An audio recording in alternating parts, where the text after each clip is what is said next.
সেমিফাইনালে ভারতের বিপক্ষে জয়ের জন্য মাঠে নামবে বাংলাদেশ।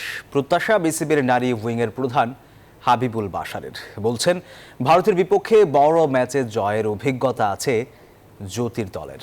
অন্যদিকে ক্রিকেট বিশ্লেষক ইশতিয়াক আহমেদ বলছেন, টপ অর্ডার ভালো করলে ভারতকে হারানো কঠিন কিছু নয়।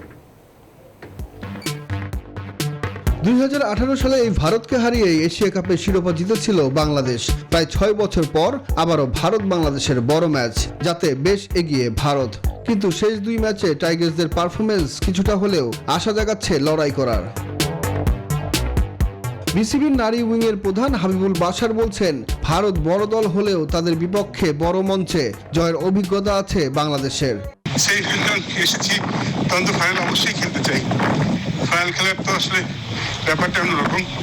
টি20 গেম, ইভেন্টে যে কোনো টিম জিততে পারে।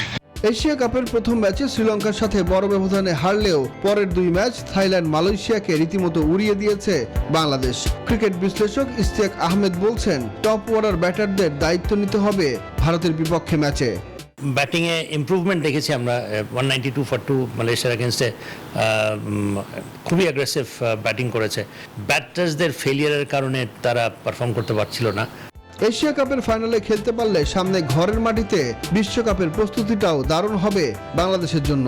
উইমেন্স ক্রিকেট কিছু একটা অ্যাচিভ করবে, that will make us proud, because আমার মনে হয় মেন্স ক্রিকেট থেকে উইমেন্স ক্রিকেটেরই পারফরমেন্স এবং অ্যাচিভমেন্টস অনেক বেশি। ডাম্বুলায় শুক্রবার দুপুর 2:30টায় শুরু হবে ভারত বাংলাদেশের লড়াই। সুখন সরকার, নিউজ 24।